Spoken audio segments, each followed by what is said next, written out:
Halo, Assalamualaikum warahmatullahi wabarakatuh. Selamat sore pemirsa. Kali ini kami akan menyampaikan informasi yang sekilas atau sekilas info.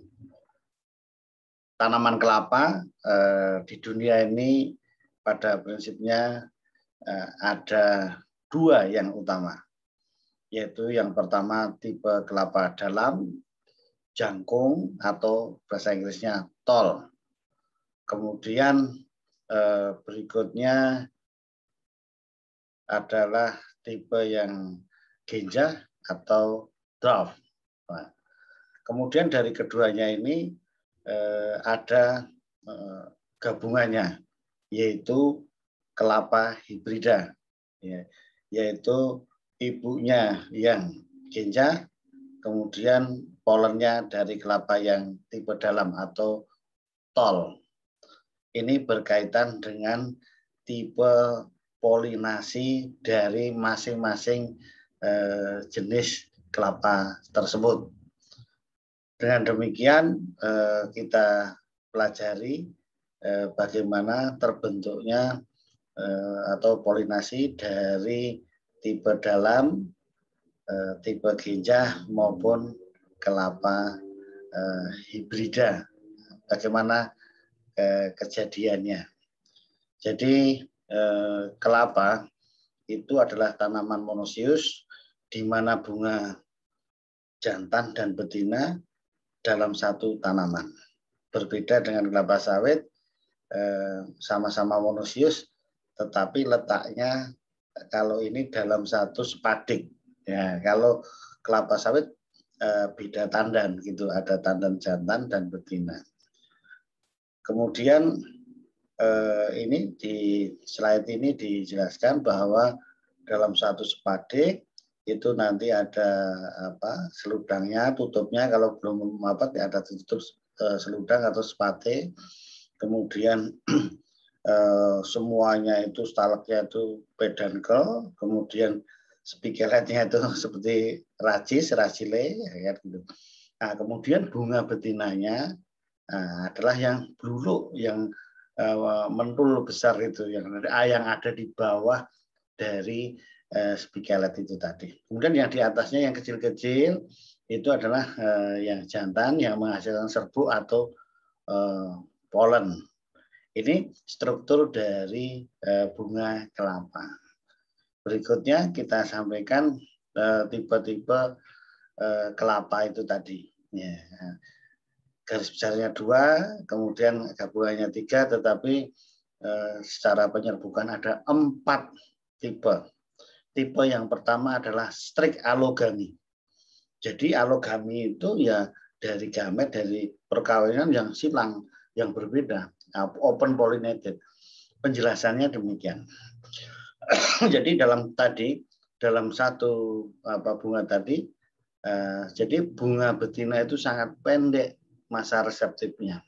Nah, itu kemungkinan 1 hari, karena secara keseluruhan 1-4 hari, karena short pendek itu adalah kemungkinan 1 hari. Dan itu matangnya adalah yang jantan dulu, polennya dulu. Jadi ini polennya matang 2-8 hari sampai habis, tetapi betinanya belum siap dikawini, belum reseptif. Nah, kalau reseptif itu ada di pucuknya, itu ada mengeluarkan seperti gula nektar, itu yang putih-putih bulat itu tandanya siap dikawini. Oleh karena ini, karena matangnya tidak pernah overlapping, tidak pernah ketemu, makanya yang mengawini bunga yang betina tadi dari tanaman lainnya. Yang dibawa oleh apa? Dibawa oleh angin bisa, vektor yang lain bisa, seperti lebah madu serangga yang ada. Nah, lebah madu. Oleh karena itu perkawinannya menjadi 100% silang, karena tidak pernah ketemu, strict. Nah, strict allogamy. Ini ditemukan di kelapa yang mana? Kelapa tipe dalam, tol, yang ada di Afrika bagian barat. Nah, jadi kelapa yang dari Afrika bagian barat tipe persilangannya, perkawinannya seperti itu. Yang kedua adalah tipe indirect partial autogamy. Nah, jadi di sini masa dari betinanya itu pendek, sehingga tidak pernah terjadi overlap dengan bunga yang sama. Salah satu inflorescence tadi tidak pernah sama, tetapi nah, ini parsial autogami. Tetapi di dalam satu tanaman itu kan kalau masih muda, masih apa, itu kan sering keluar bunganya itu dalam 1 bulan tidak satu. Gitu. Jadi ada kadang 2, ada 3.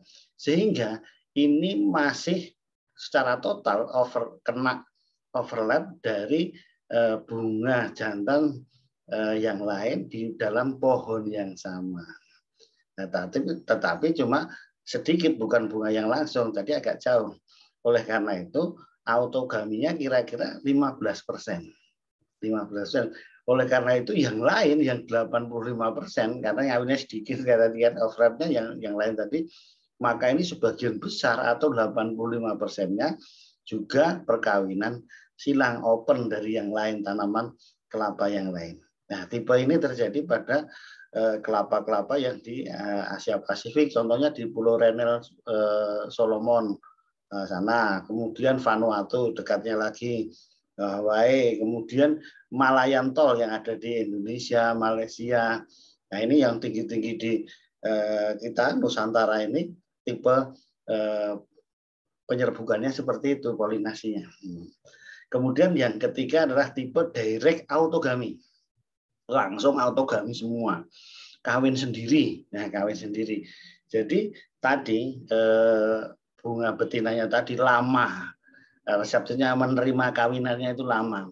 Sehingga yang di atasnya tadi, yang jantan tadi sudah antesis, masa, di bawahnya sudah ketemu yang reseptif, bahkan yang bunga sebelahnya yang dari tanaman yang sama juga bisa mengawini karena lama tadi, makanya ini matangnya dalam satu pohon itu benar-benar overlapping. Jadi ketemu kawin sendiri, yang lain jauh tidak kena kesempatan.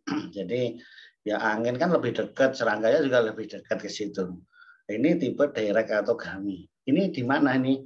Ya untuk di daerah kita yang Malayan yellow dwarf, yang genjah, yang kuning, kemudian dari Sri Lanka green dwarf, dari Afrika sana yang Kamerun red dwarf. Nah, itu tipe polinasinya seperti ini.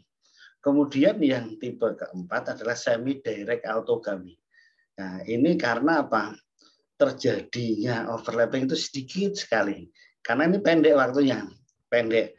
Jadi yang betina tadi pendek, terjadi sedikit sebentar sekali, sedikit sekali overlapping. Nah, bahkan overlapping yang bunga dalam satu pohon yang sama tadi juga sedikit overlappingnya.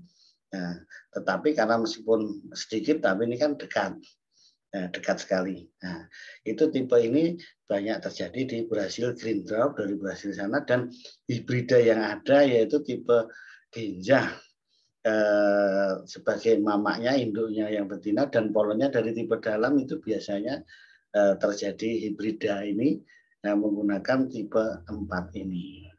Demikian penjelasannya, mudah-mudahan bermanfaat. Kita tahu bagaimana penyerbukan kelapa-kelapa kita supaya tahu persis bagaimana mencari kelapa yang unggul, yang diperoleh hasil-hasil yang bagus dari sifat-sifat masing-masing dari induknya, dari mamaknya maupun polennya, nanti dicari kombinasi-kombinasi yang bagus. Terima kasih, mudah-mudahan bermanfaat bagi kita. Assalamualaikum warahmatullahi wabarakatuh.